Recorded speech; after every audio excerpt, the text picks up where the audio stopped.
Brutus, you may go as well, but don't leave town. All right, Flavius, you've got to solve the crime. All right, well, let's reconstruct it. Now, Caesar was here, and... Shh. What? There's someone behind the pillar. Oh. Just... All right, Buster, what do you think you're doing here? Why shouldn't I be here? I'm Mark Antony. Mark Antony? Yes, I just gave a speech over the body of Caesar. I said, friends, Romans, countrymen, lend me your ears. So, what have you got in the sack there? Ears? Will you get me out of here? Don't you want to know who killed Julius Caesar? Yeah, what's the name? Out with it. His name is A-E-I-O-U. Now that's an interesting name. Must be Greek. Look, he's dead. Dead? What a confusing case.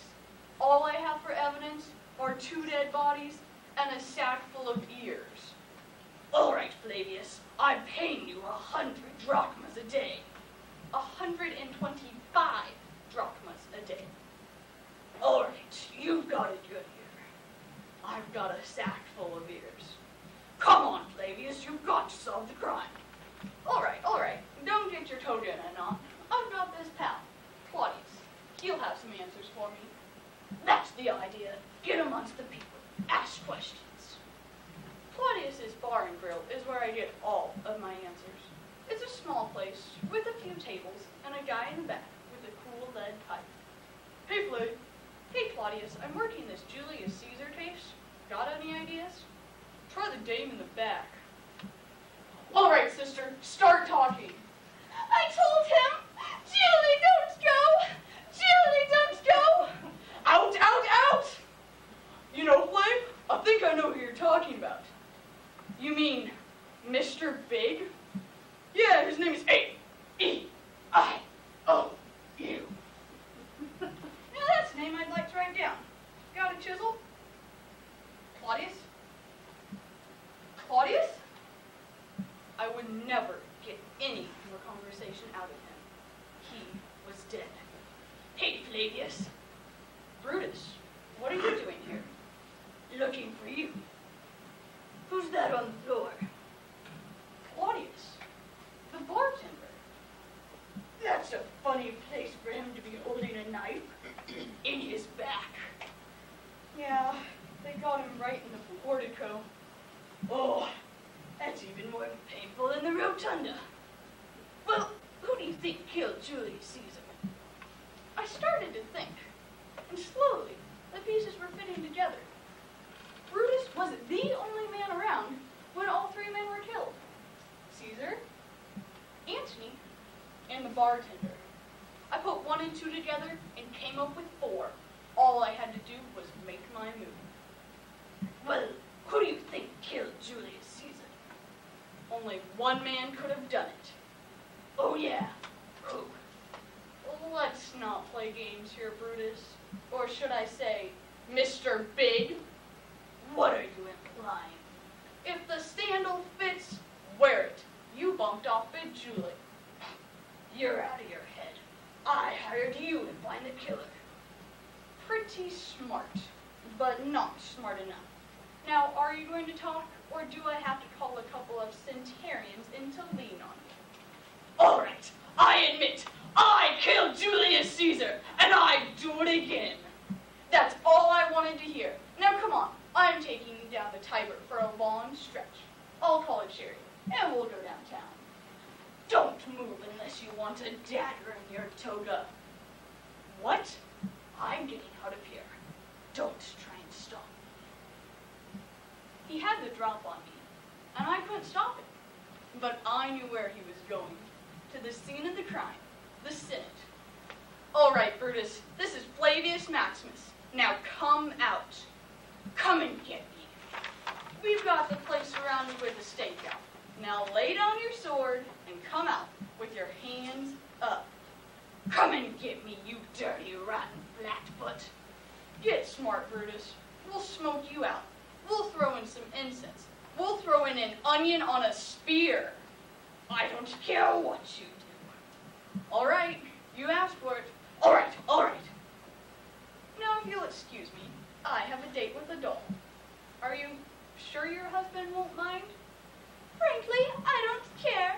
I told him, Julie, don't go. Julie, don't go. Oh, no!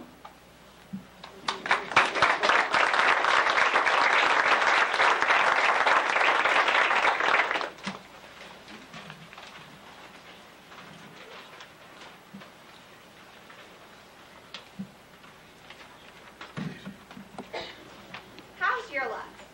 Good? Bad? What if I told you there was a way you could control your luck?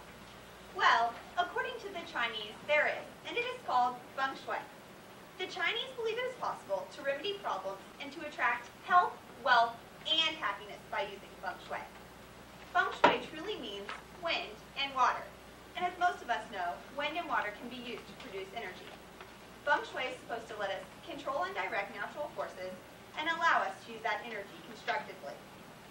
The objective of feng shui is to create a harmony and balance in your environment. To do this, Shui masters have come up with remedies to your everyday problems. These remedies are not magical, they are just reasonable things you can do to help make life easier. Today, I would like to share with you a little about feng shui and also explain the role of qi. To begin with, feng shui can also be known as the art of placement. When you place the elements that make up a room in certain spots, you can create different environments. They can be comfortable environments where everyone wants to spend time if feng shui is used properly, although they can be unpleasant environments if there is no feng shui or if feng shui is used improperly. Many people know how to use feng shui properly. They can range from interior decorators to architects to anyone who has an interest in learning about feng shui. One example of this would be Alex Stark. According to the July-August issue of Spirituality and Health, Alex Stark was a feng shui consultant who was hired to create a sacred healing space at Beth Israel Medical Center. He is also an architect, so he began the process by changing some of the architecture of the building. After that was done, he did many remedies and fine-tuned the space until everything was placed according to the feng shui principles. There are many things you yourself can do to help create a better feng shui in your home. One important thing you can do is use mirrors. Mirrors are very important when it comes to dealing with feng shui. Place them in small spaces, like a narrow hallway or a small room, to make that area seem larger. You can also use wind chimes, because wind chimes are believed to help maintain balance in the atmosphere.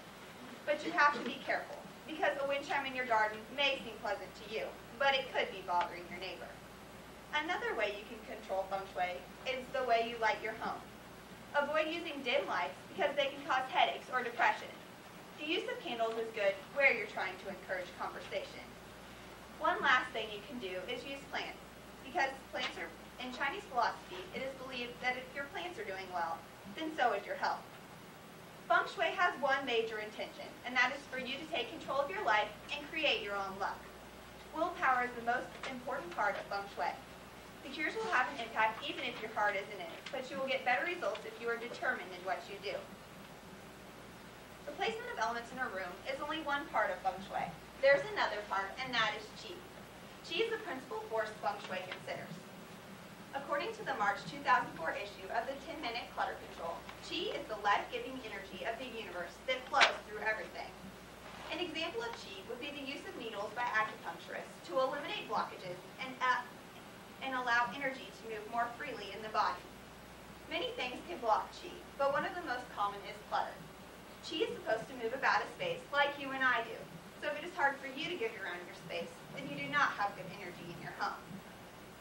Qi is believed to move like a light breeze or a gently flowing stream. It can flow too fast if there are not enough items in the room, but it can get stuck if there is too much clutter. After the clutter is removed, you can use other Feng Shui cures to fix Qi imbalances and create harmonious environments that you can live and work in. In summary, Feng Shui can also be known as the art of placement, and Qi is the principal force Feng Shui considers. So, if you want more good luck in your life, you might want to consider looking into Feng Shui.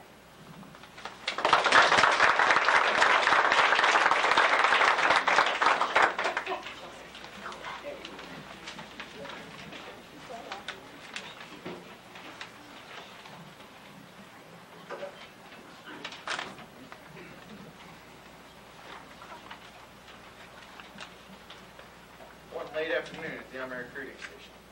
The tired-eyed officer in charge leaned back in his chair. It was then that he saw the boy. Dusty, his tear-streaked face mute evidence of the sorrow in his little heart. What could this little boy possibly want? Poor Jim, by the Oda Pulls Black. Oh, please, sir. I know what you're going to say even before you say it. You're going to tell me to go home. Please don't, sir. Let me tell you about Jim first. Maybe that'll change your mind, huh? Please? Gee, thank you, sir. I won't take much of your time. It's just that, well, I want to join the Army. I tried to join the Navy first, but they said I'd have to wait about another 10 more years. And that's what they said to the Marines, too, sir. So you see, I just gotta join the Army. I mean, I guess it is against the rules to let a fellow that's 9, going on 10, into the Army, but if he's big for his age and stronger than an ox, just feeling my muscles, sir, couldn't you just kind of make a mistake and let me in, huh? Well, it's for Jim that I want to join up. He's my brother, and he's 21. It was just me and Pop and Jim, all living together on the old farm. Jim remembers Mom, but I don't. He's always the one that made up for not having her. Gee, he was sure once well guided me. That is, till he joined up, about a year ago. Pop didn't want him to go at first. Pop said, "Ain't it enough for you to give yourself to raise food right here on the farm?" and Jim said, "No, Pop, that ain't enough. I gotta give myself too." Pop didn't try to stop Jim after that, but I did. So that night in the barn, when Jim was milking Old Star, I said, "Jim, if you go away, who's gonna fight my battles for me? Who's gonna take care of me? I'm for changing your mind and make you stay here at home." Jim just kind of laughed, squirted a string of milk at me and said, "I'm going away to fight one of your battles for you, Skeeter. And if you change my mind for me, I might not love you afterward." Later that night, Jim took me down to the rock by the old apple tree, and he explained it all to me. He said that he had to go off to war, and so did a lot of others, so that one day, people all over the world could quit fighting and be happy again. It sounded swell whenever he said it like that. The next morning, he had to leave. I walked as far as the end lane. I was bawling and saying I was going with him.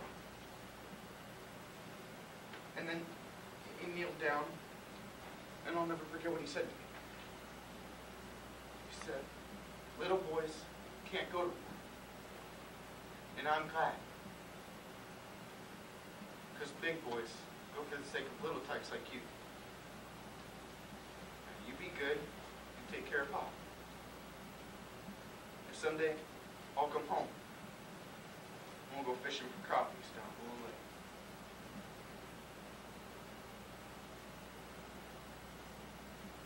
Then he was gone.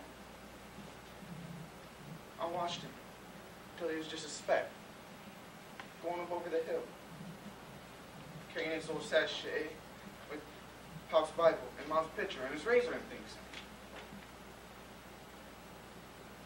Gee, sir, ain't that taking too much of your time? Them Navy and Marine folks scattered me out like I was some old alley cat.